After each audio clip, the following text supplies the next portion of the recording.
How vast do you think the influence of the Sanatana Dharma or the Hindu culture was in the distant past? It is without a doubt that Hinduism is the oldest surviving religion in the world. Many thousands of years ago, India was culturally the most influential land on our planet.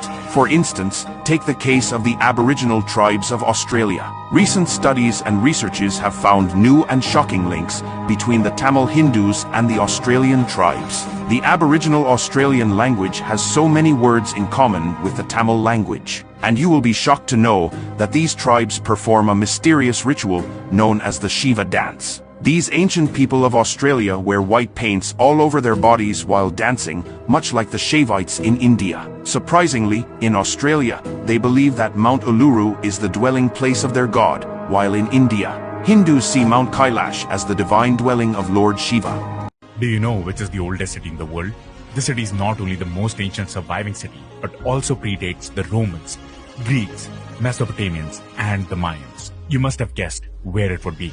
Yes, India. According to archaeologists, this city could have been found before 3000 BC, and ancient Hindu texts claim that Lord Shiva himself founded this city. It is also mentioned in Vedas as City of Light. What's even more interesting is that when Gautam Buddha visited the city in 500 BC, he described it as an ancient city of his time. Have you guessed the name yet?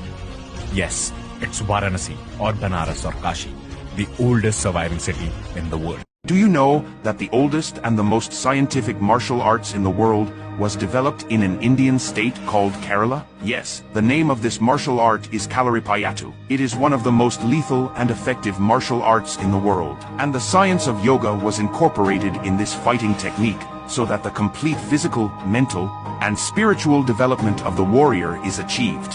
According to the ancient documents, a very powerful sage by the name of Parshurama learned this martial art from Lord Shiva himself, and taught it to the natives of Kerala at that time. Then in the 6th century AD, Bodhidharma, a Buddhist monk from southern India, who was also the son of an Indian king and trained in Kalaripayattu, traveled to China, and taught a form of this martial art to the monks at the Shaolin Temple, which later became known as Kung Fu. And from Kung Fu, most of the Asian martial arts were influenced.